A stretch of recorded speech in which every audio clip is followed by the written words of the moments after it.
Assalamualaikum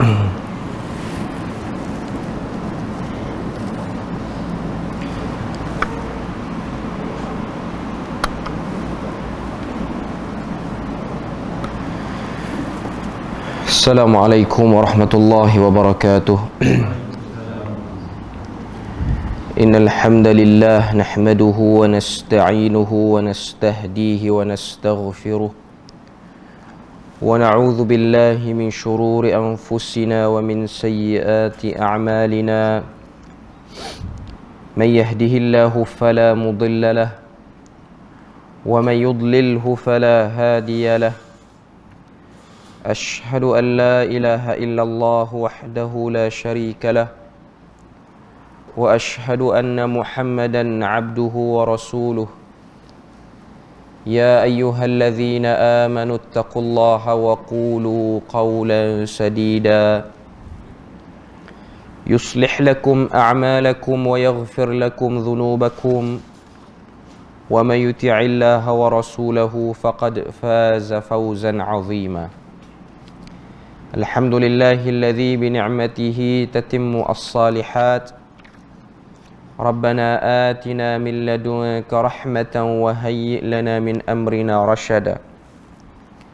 اللهم آت نفسي تقواها وزكيها وأنت خير من زكاها أنت وليها ومولاها. Alhamdulillah, syukur pada Allah Azza wa Jalla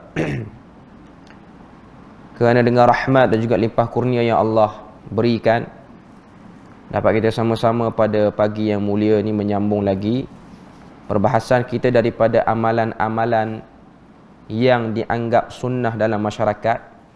Al-mujazu fil a'malil lati ya'taqidun nasu annaha minas sunnah. Yang mana hari ni insya-Allah kita akan bahas amalan yang ke-9 daripada buku ni ataupun risalah ni, iaitu solat sendiri-sendiri di RNR. Ini antara benda yang dia sebut. Dan benda ni lebih kepada teguran sebenarnya. Kita tengok apa yang disebutkan oleh penulis hafizahullah ta'ala. Dia kata antara pemandangan yang biasa kelihatan di surau RNR, surau pasaraya, surau lapangan terbang dan seumpamanya, kebanyakan yang singgah salat, mereka akan salat sendiri-sendiri, iaitu tidak mahu berjemaah dengan pengunjung lain. Mengapa kebiasaan ini berlaku? Sudahlah ketika tidak musafir, ramai masyarakat yang tidak mahu salat berjemaah di masjid. Apabila keluar berjalan, singgah di surau, masih juga ingin salat sendiri-sendiri. Ini lebih pada pernyataan masalah, iaitu keadaan realiti yang berlaku bila mana sebahagian orang dia salat di surau RNR, di lebuh raya, ataupun surau pasaraya, mall, ataupun surau lapangan terbang, ataupun surau tempat-tempat awam yang menjadi tempat persinggahan orang berhenti. Kebanyakan lebih suka untuk salat sendiri-sendiri dan tidak berminat untuk salat secara berjemaah bersama dengan pengunjung yang lain. Sekarang ni dia sebut pada kita punca masalah dan juga penyelesaiannya. Mereka yang tidak mahu berjemaah di RNR, pada pemerhatian saya mungkin disebabkan salah satu daripada 3 punca. Untuk menjawab ketiga-tiga punca ini, saya berpandangan untuk melihatnya dari sudut pandangan dan pendapat dalam mazhab Syafi'i sahaja, kerana sememangnya mazhab yang menjadi amalan rasmi kebanyakan masyarakat di Malaysia adalah berdasarkan mazhab tersebut. Yang pertama, ini antara punca yang dia sebut sini, takut berbeza niat dengan imam. Ini antara benda. Sebab dia takut dia solat lain, imam solat lain. Jadi ada perbezaan niat. Jadi sini dia sebut sini, sebenarnya kita boleh solat berjemaah sekalipun berbeza niat antara imam dan makmum. Ia adalah pandangan muktamad dalam mazhab Syafi'i. Sama ada berimamkan orang yang salat sunat atau salat wajib yang berbeza, seperti imam tu salat zuhur, seperti imam tu salat asar, kita ni nak salat zuhur dengan sebab kita bermusafir. Jadi benda tu dibenarkan oleh para ulama, terutamanya dalam mazhab Syafi'i sendiri, dan benda ni disebutkan oleh Al-Imam An-Nawawi dalam kitab dia Al-Majmu' Syarah Al-Muhadzab. Selain pada tu disebutkan juga dalam Raudatul Talibin dan lain-lain dalam kitab fiqh, bahawasanya perbezaan niat ataupun perbezaan jenis salat antara makmum dengan imam tidak memberi apa-apa kesan pada sah dan batal salat makmum, apatah lagi salat imam tu. Maknanya benda tu dibenarkan. Okay. Cuma satu salat saja yang kita tak boleh ikut, andai kita tahu salat tu salat apa. Contoh kita nak salat jamak ataupun kita nak qasar, kita tengok imam tu dia salat dengan satu jenis salat ni, kita tak boleh ikut, iaitu salat jenazah. Tak boleh. Salat jenazah tak boleh, tuan-tuan. Tengok orang ada jenazah, tak apa, saya jemaah sekali, tunggu rokok tak rokok, tunggu sujud tak sujud, tak tahu nak ikut kat mana. Yang ni tak boleh. Yang ni jarang berlaku. Cuma nak kena tahu juga, ada tempat yang boleh, ada yang tak boleh. Okay. Ianya bersandarkan daripada hadis Jabir radhiyallahu anhu. Mu'adz bin Jabal telah bersalat isyak bersama baginda. Kemudian beliau balik ke kampungnya dan menjadi imam pula untuk salat yang sama kepada orang kampungnya.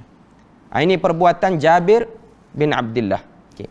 Jabir bin Abdullah, Mu'adz bin Jabal dan lain-lain. Perbuatan Mu'adz bin Jabal, hadis ni riwayat pada Jabir. Okay. Jadi bila mana dia balik ke kampung dia, dia imamkan salat isyak. Sebelum tu dia dah salat isyak bersama dengan Nabi. Ini hadis yang diriwayatkan oleh Bukhari, Muslim dan lain-lain. Okay. Hadis ini menceritakan mengenai Mu'adz yang mengimamkan orang kampungnya. Beliau melakukan salat isyak kali kedua dengan niat sunat, bukan wajib, sedang makmumnya menunaikan isyak dengan niat wajib. Keumuman hadis ini menunjukkan perbezaan niat antara imam dan makmum tidak menjadi masalah. Jadi hadis inilah yang menjadi sandaran bolehnya kita salat walaupun perbezaan niat antara imam dan makmum. Seperti mana Mu'adz bin Jabal, dia ulang sekali lagi salat isyak di kampung dia, yang disebut dalam kitab-kitab fiqh dengan nama Al-I'adah. Ulang balik. Okay. Ulang balik, maka pengulangan salat fardu kali kedua, salat yang kali kedua tu dia tak jadi fardu dah, dia jadi sunat bagi kita. Contoh kita dah salat subuh di masjid ni, balik rumah nanti salat sekali lagi. Mungkin ada sebab isteri belum sempat bersiap awal, ataupun anak-anak baru bangun dan waktu subuh masih lagi ada, kita boleh jadi imam subuh kali kedua. Cuma subuh itu ialah subuh yang disebut sebagai sunat. Boleh. Ini antara benda yang dilakukan oleh para sahabat sendiri. Okay. Itu sebab yang pertama, sebab takut berbeza niat. Padahal benda tu tidak ada apa-apa mudarat pun. Okay. Yang kedua, mungkin tidak tahu tata cara hendak berjemaah berbeza niat dan jumlah rakaat. Ini disebut kemungkinan. Jika boleh berbeza niat antara imam dan makmum, jadi bagaimana caranya jemaah salat boleh dilihat ataupun boleh dibuat sekalipun niat berbeza-beza? Ringkasnya begini. Ini yang disebutkan dalam Al-Majmu' Syarah Muhadzab oleh Imam An-Nawawi. Dia kata, jika jumlah rakaatnya sama, maka tidak menjadi masalah. Salatlah seperti biasa. Maka kita boleh salat macam biasa. Contoh kita nak jamak ataupun kita nak salat dengan salat jamak dan qasar, maka kita ikut imam tu seperti biasa. Jika jumlah rakaat makmum lebih daripada jumlah rakaat imam, tambah rakaat setelah imam memberi salam. Kalau bilangan kita ni yang makmum lagi banyak, maknanya masih berbaki 2 ataupun 1, maka macam biasa lepas pada selesai salam, kita pun tambahlah apa yang kurang lagu. Okay. Jika jumlah rakaat makmum kurang daripada jumlah rakaat imam, yang ni yang menjadi permasalahan. Jika jumlah rakaat makmum kurang berbanding jumlah rakaat imam, seperti makmum hendak salat maghrib dan imam salat isyak. Kita sampai di tempat tu, orang salat isyak, kita ni nak jamak dan qasar antara maghrib dan isyak, ikut kaedah yang afdal dalam mazhab Syafi'i, kita tunaikan salat maghrib dulu. Walaupun ada yang mengatakan tak apa kalau nak salat isyak dulu. Okay. Saya dah sebut minggu lepas, dalam mazhab Syafi'i yang afdalnya ikut waktu. Maknanya ikut daripada maghrib baru isyak. Ada orang dia buat isyak dulu, lepas tu baru dia maghrib. Itu mazhab Syafi'i kata boleh. Mazhab lain kata tidak sah perbuatan seperti itu. Okay. Macam mana? Bila mana berlaku macam tu? Maka makmum ada dua pilihan. Untuk isu ni ataupun keadaan ni, makmum ada dua cara. Yang pertama, duduk tasyahud akhir dan tunggu imam selesai rakaat yang keempat, kemudian memberi salam bersama imam. Dan inilah yang lebih baik. Ini yang disebutkan oleh Al-Imam An-Nawawi. Contoh, imam salat isyak, kita salat maghrib. Rakaat yang ketiga, kita dah habis dah. Sebab maghrib memang 3 rakaat je. Jadi imam masih lagi berbaki 1 rakaat. Jadi macam mana nak buat? Kita duduk pada kedudukan tasyahud akhir dan kita tunggu imam sampailah kita memberi salam bersama dengan imam. Beri salam selepas pada imam itulah. Yang kedua niat mufaraqah dan terus beri salam setelah selesai 3 rakaat. Ini dua cara yang diberikan oleh Al-Imam An-Nawawi berdasarkan kaedah mazhab Asy-Syafi'i. Jadi tak ada isu. Jadi kalau rakaat sama tak ada isu dah. Kalau rakaat kita banyak, imam kurang pun tak ada isu. Lepas imam beri salam, kita tambah. Yang jadi isu yang macam orang pening sikit ialah bila mana rakaat dia kurang, rakaat imam tu lebih. Macam permasalahan tadilah. Cuma sebahagian orang mungkin tak biasa dengar yang ni. Ramai orang mungkin dia akan pilih untuk mufaraqah, ataupun dia tak salat bersama dengan imam. Dia tunggu masjid tu habis salat baru dia buat. Sepatutnya afdalnya dia kena ikut jemaah. Bila mana kita nampak ada kumpulan sedang bersalat, kita kena ikut. Kecuali salat jenazah tadi lah. Sebab jenazah pun kumpulan juga. Yang tu tak ikut lah. Sebab dia memang salat yang hai'ah dia tu lain tu daripada salat fardu ataupun salat sunat. Cuma nak sebut kepada kita, yang keadaan yang ketiga ni lah, kebanyakan orang dia pilih untuk tunggu. Ataupun dia buat sibuk ke lain, pergi tandas lama ke, duduk dalam kereta lama ke, tak mati enjin lagi. Itu ialah cara yang tidak tepat sebenarnya. Salatlah kita bersama dengan jemaah, tapi ada dua kaedah ni. Yang afdal dalam mazhab Syafi'i, tunggu sehingga imam memberi salam. Cuma yang kaedah ni kadang-kadang sebahagian orang dia tak biasa buat, dan orang yang memandang pun tak biasa tengok.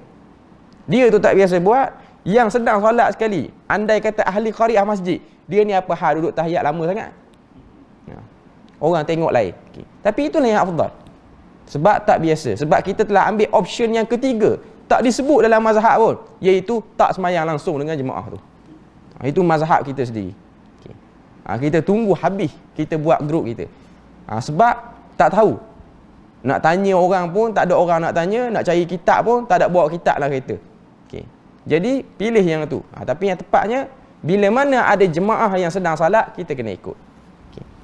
Yang ketiga yang dia sebut sini, tidak tahu imam itu hendak salat tamam tanpa qasar ataupun salat qasar. Ini juga yang menjadi permasalahan. Sebab sebahagian orang dia tak tahu orang ni salat sempurna ke, adakah dia ni ahli qaryah sini ataupun orang yang bermastautin di kawasan ni.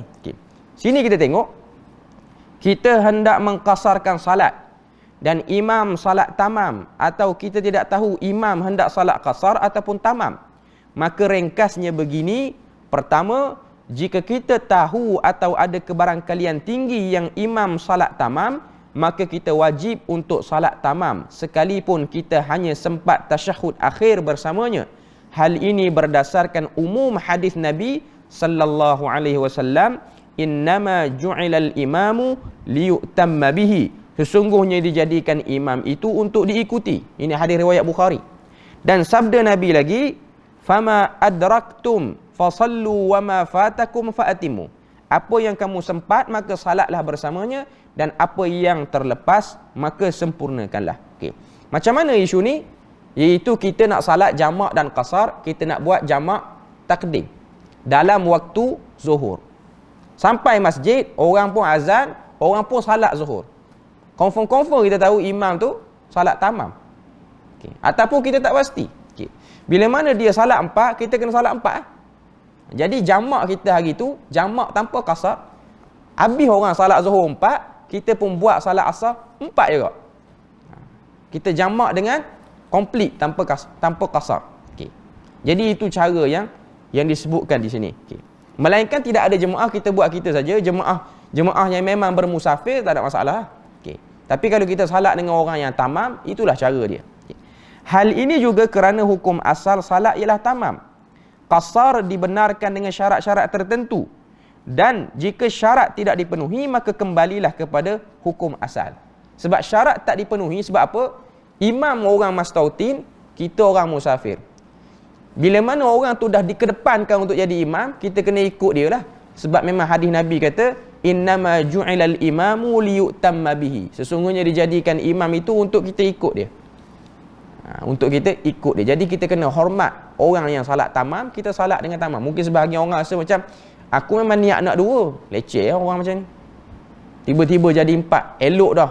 Dah setting elok dah, mesti dua-dua. Tiba-tiba jadi 4, 8. Sebab apa? Sebab 8 tu rasa macam lama. Sebab tu tarawih 8 tu jadi lama. Walaupun hakikatnya sekejap je. Okay. Manusia ni memang normal lah kalau syaitan jadikan kita salat tu berat. Sebab Quran sendiri pun sebut salat tu berat. Wa innaha lakabiratun. Salat itu sangat berat. Illa alal khashiin. Kecuali ke atas orang-orang yang khusyuk. Okay. Tapi kita kena hormat keadaan orang yang salat di kawasan tu kalau dia salat tamam. Okay. Kedua, jika kita yakin atau ada kebarangkalian tinggi yang imam juga hendak qasar. Dan ini biasanya jika salat di RNR atau di lapangan terbang, maka kita boleh berniat qasar.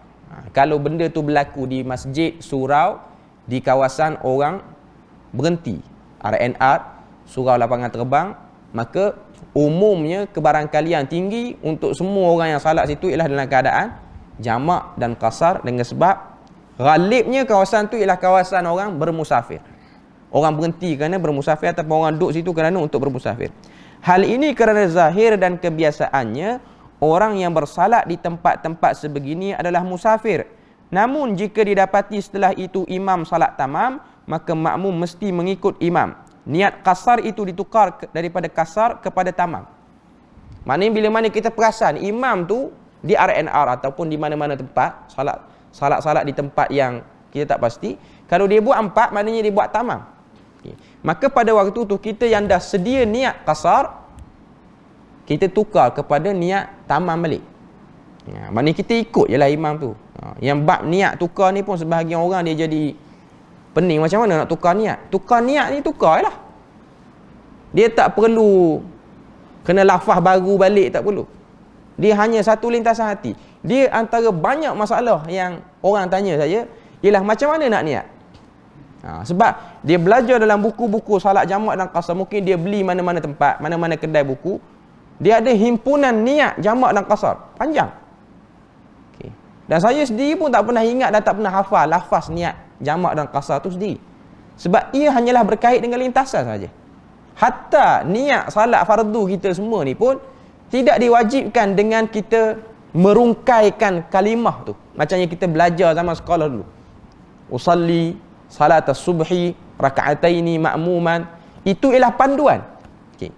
Tapi kalau kita tengok dalam kitab Fathul Mu'in, kitab Fathul Mu'in ni syarah kepada satu kitab dalam mazhab Syafi'i. Kitab tu ditulis oleh seorang ulama daripada India. Okay.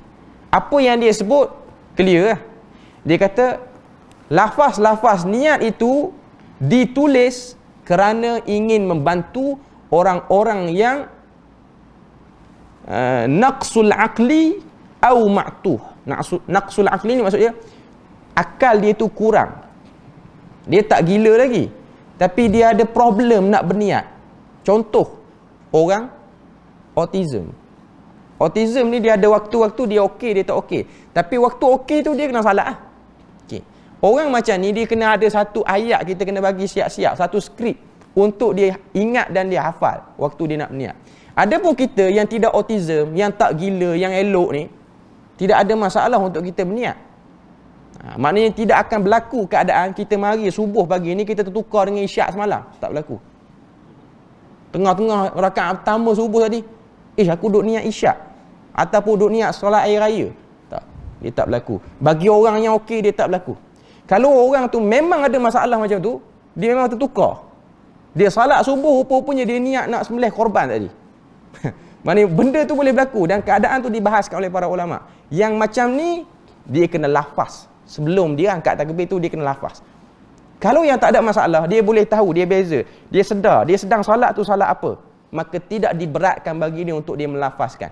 Sama juga dalam keadaan dia jamak dan kasar. Okay. Dan saya rasa majoriti orang yang pergi berjalan ni orang yang waras lah. Orang yang boleh pergi musafir, siap boleh bawa kereta lagi, dia waras. Sebab dia boleh kenal jalan. Sebab kalau dia tak waras, dia akan bertukar jalan. Dia nak pergi ke Perlis, dia lajak sampai ke Johor. Sebab dia zahabul aql. Okay. Itu keadaan. Jadi sembahyang pun jadi problem daripada dia sebenarnya. Okay. Cuma nak beritahu pada kita, itu ialah benda yang kita kena faham. Sebab orang ni dia beratkan pada niat.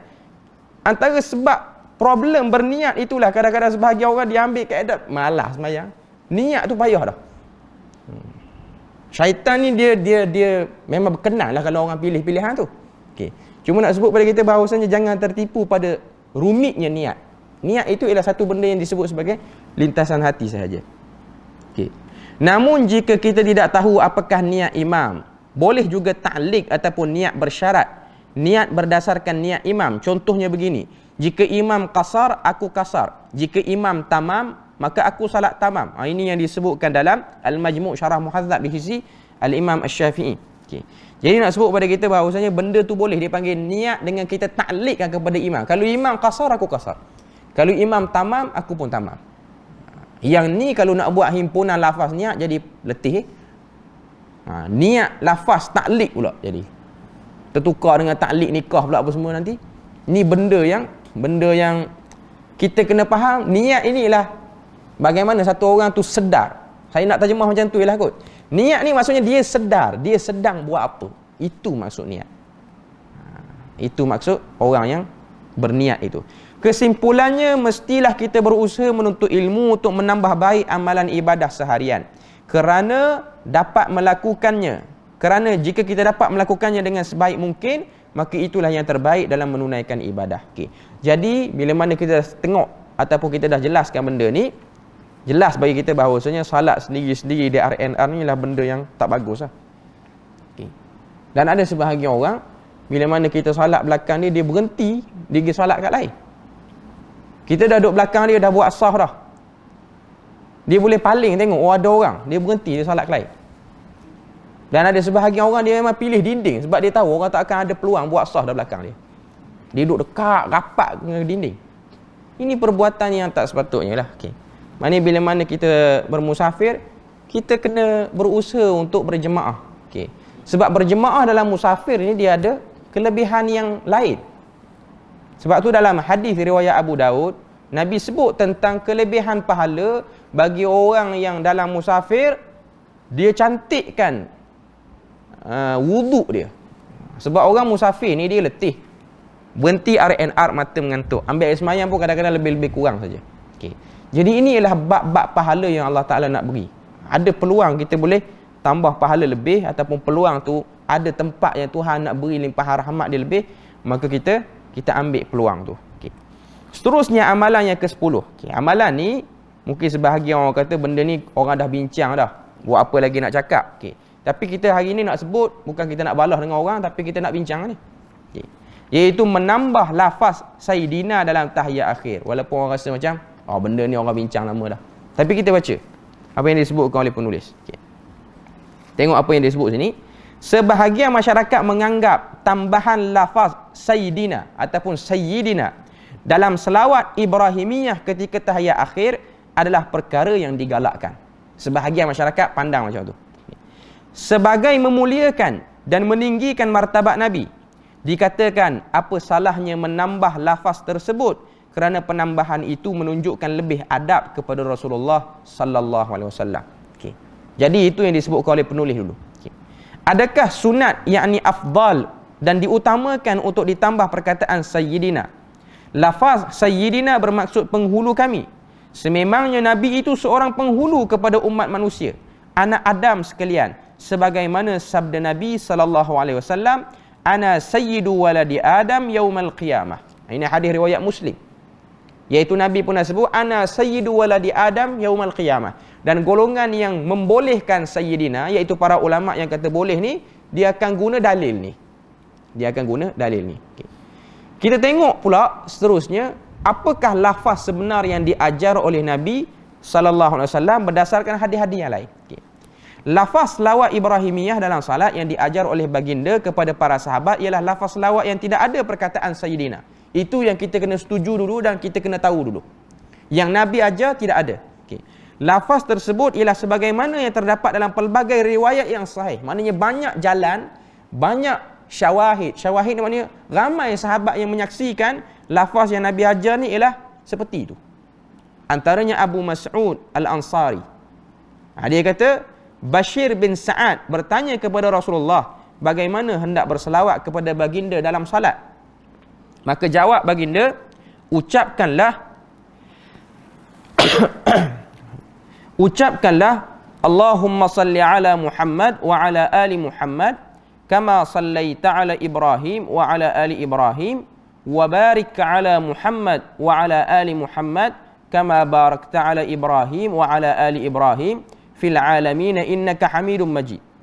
Tidak terdapat dalam mana-mana riwayat yang menunjukkan Nabi mengajar para sahabat selawat Ibrahimiyah yang terkandung padanya penambahan perkataan Sayyidina. Ini riwayat oleh Al-Bukhari dan juga riwayat Muslim. Sebelum baca ni pun dah bersin tadi. Kalau ikut kaedah hadis palsu, siapa yang cakap satu benda, lepas tu dia bersin, tanda benda yang dia sebut tu betul. Hadis palsu dia sebut tu. Hadis palsu, bukan hadis sahih. Dulu benda ni jadi, orang kata famous lah dulu. Kalau orang tu bercakap, tengah dia berucap, dia bersin, mana dia betul. Jadi sebahagian orang politik ni, dia usaha macam mana, dia bersin. Terutama waktu baca manifesto. Ni selingan je lah. Tapi itu hadis palsu lah. Itu bukan hadis yang betul. Okay, hadis palsu saja. Bersin tu sebab ada debu banyak, ataupun bersin tu memang dia ada resedung ke apa dia. Okay. Cuma yang benarnya ialah lafaz seperti itu. Okay. Pandangan para ulama berbeza. Pandangan sama ada menambah perkataan Sayyidina lebih baik atau kekal dengan apa yang diajari oleh Nabi kepada para sahabat itulah lebih baik. Itu pandangan para ulama. Kebanyakan ulama melihat mesti dikekalkan lafaz selawat yang diajarkan oleh Nabi kepada para sahabat ketika tasyahud akhir. Tidak perlu ditambah lafaz Sayyidina kerana ianya adalah satu kepatuhan kepada apa yang sabit daripada Nabi sallallahu alaihi wasallam berkaitan lafaz zikir atau selawat yang diajarkan kepada para sahabat. Okay. Itu yang disebutkan oleh jumhur para ulama. Okay. Sebahagian ulama lain pula. Yang ni pula ada sebahagian lain yang kata boleh.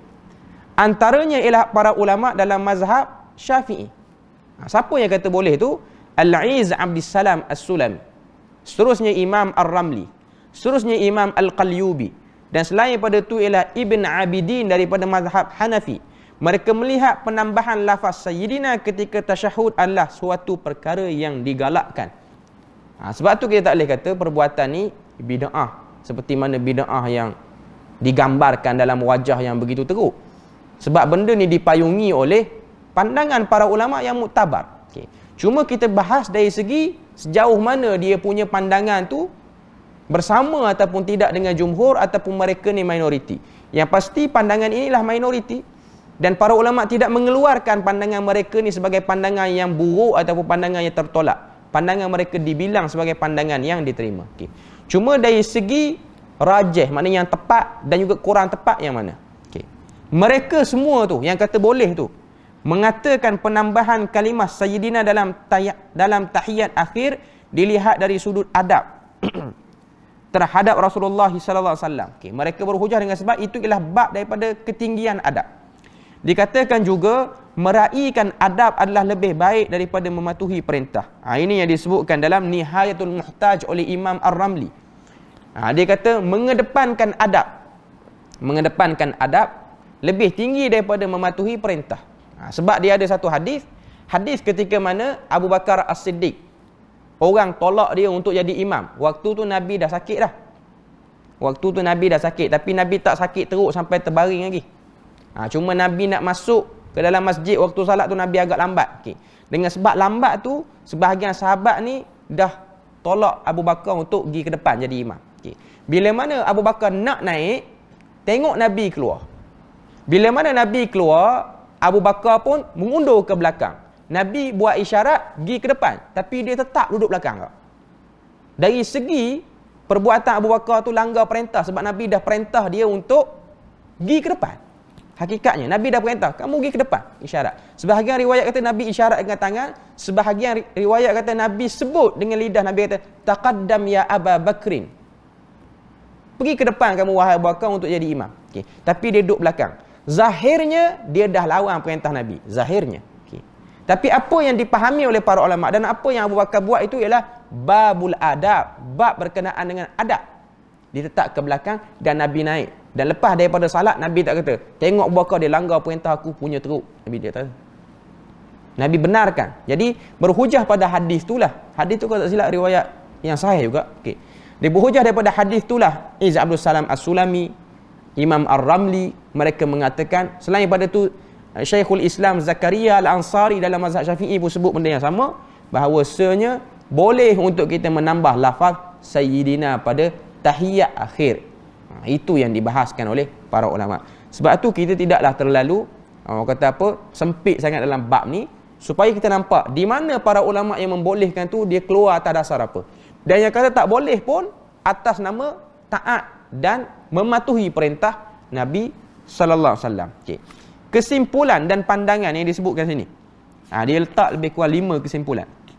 Dia kata yang pertama daripada riwayat yang menceritakan tentang Nabi mengajar para sahabat bagaimana hendak berselawat kepadanya dalam salat, dapat dilihat bahawa sememangnya tidak ada lafaz Sayyidina.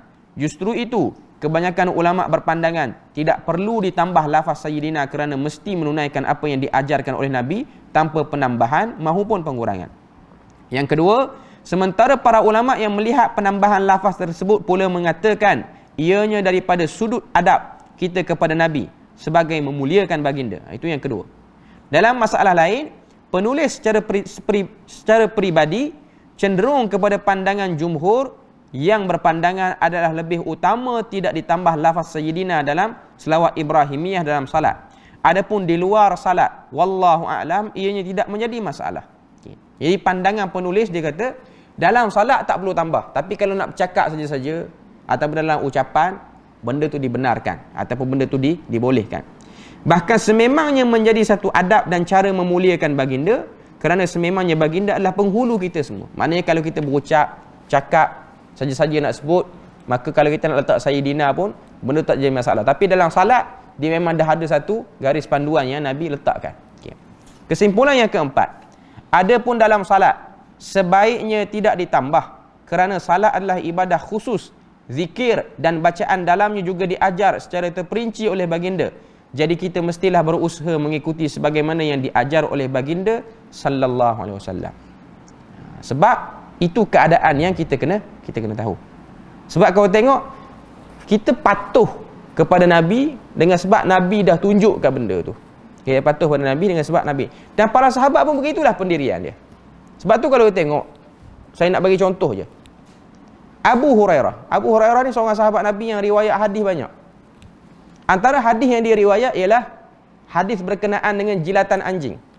Bila mana anjing menjilat, Nabi kata, basuhlah bekas yang dijilat oleh anjing tu sebanyak 7 kali. Ulahunna bitturab. Yang pertama itu dengan tanah. Maknanya dengan air yang dicampur tanah. Okay. Ada riwayat lain, Nabi kata, basuhlah 3 kali. Ulahunna bitturab. Basuhlah sebanyak 3 kali saja. Dan yang pertama itu dengan tanah. Okay. Abu Hurairah, dia riwayat yang 7. Dia riwayat yang basuhan 7 kali. Tapi dia sendiri seperti mana yang disebutkan oleh para tabi'in, termasuk Sa'id bin Jubair. Sa'id bin Jubair ni kalau tak silap menantu dia. Okay. Dia kata aku melihat Abu Hurairah berpegang pada pandangan 3 walaupun dia riwayat 7. Sebab tu ada kaedah di sisi para ahli fiqh, al-ibratu bi fi'li. Kita tengok perbuatan sahabat, bukan apa yang dia riwayat. Tengok dia cenderung pada mana dulu. Kalau dia cenderung pada 3, walaupun dia riwayat 7, kita pegang yang 3. Sebab dia duduk beramai yang 3. Tapi nak sebutnya, dia pengumpul hadis. Okay. Jadi nak sebut pada kita bahawasanya, kedua-dua tu ialah hadis Nabi. Cuma dia adalah orang yang sempat juga melihat Nabi. Mungkin dia pegang pada pandangan seperti itu. Jadi nak sebut pada kita bahawasanya, bila mana ada satu riwayat yang memang jelas, dan ada sebahagian para ulama kata riwayat yang 7 tu ialah riwayat yang perawi dia tu ada sedikit problem. Okay. Sebab itulah Abu Hurairah dia ambil yang Yang ketiga, wallahu alam dalam bab tu kena tengok dan kita kena rujuk balik. Cuma nak sebut pada kita, tak semestinya yang meriwayat itu membuat seperti mana yang dia riwayat, kadang-kadang dia buat yang lain. Cuma nak sebut pada kita bahawasanya dia buat tu kerana pandangan peribadi dia tengok itu ialah benar. Seterusnya yang kelima, tidak menambah lafaz Sayyidina bukanlah bererti tidak beradab pada Nabi, bahkan dianggap sebagai beradab juga, kerana berusaha mengikuti apa yang diajari oleh Nabi sallallahu alaihi wasallam tanpa menambah apa yang tidak dinyatakan oleh Nabi. Jadi kalau yang tak sebut Sayyidina tu pun ialah orang yang beradab. Yang sebut tu memang dia kata dia nak beradab pada Nabi. Cuma yang tak sebut ni bukanlah bermaksud dia orang tidak beradab, tapi mereka cuba untuk menjaga keaslian ibadah tu. Asalatul ibadah, keaslian dan ketulinan ibadah tu. Kita tidak menambah lafaz wa barakatuhu ketika salam selepas salat. Walaupun itu lafaz salam yang paling sempurna ketika di luar salat, tetapi kita tidak menambahnya dalam salat kerana mengikuti apa yang diajari oleh baginda. Ini antara contoh yang dibawa berdasarkan apa yang disebutkan dalam Al-Aunul Ma'bud, syarah kepada Sunan Abi Daud ni. Bila mana kita selesai salat, kita beri salam macam mana? Assalamualaikum warahmatullahi. Walaupun yang sempurnanya ialah wa barakatuhu. Sebab ada hadis lain Nabi sebut, Nabi jawab salam. Ada seorang lelaki masuk, dia beri salam, Assalamualaikum. Nabi pun jawab Waalaikumsalam. Nabi pun kata asyarah. Lepas tu datang seorang lagi, Assalamualaikum warahmatullahi. Maka Nabi pun jawab Waalaikumsalam warahmatullahi. Nabi pun kata isyrun. Datang seorang lagi, Assalamualaikum warahmatullahi wabarakatuh. Nabi pun jawab Waalaikumsalam warahmatullahi wabarakatuh. Nabi pun kata salasun. Sahabat bertanya, apa dia? Asyarah, isyrun, salasun. Asyarah tu maksudnya 10, isyrun 20, salasun 30. Nabi kata, yang beri salam Assalamualaikum, pahala dia 10. Yang beri salam Assalamualaikum warahmatullahi, 20. Yang beri salam Assalamualaikum warahmatullahi wabarakatuh, 30. Okay. Tapi dalam salat Nabi hanya sebut Assalamualaikum warahmatullahi. Walaupun yang afdal berdasarkan hadis tu wabarakatuhu. Sebab apa? Sebab salat lain, yang tu bukanlah salat, yang tu itu untuk kehidupan harian ataupun muamalat saja. Okay. Jadi kena ada beza antara salat dan juga ibadah ni. Antara ibadah dan juga perbuatan muamalat ni. Supaya kita nampak. Jadi itu pandangan sebahagian para ulama lah. Okay. Ada lagi yang keenam dia sebut sini.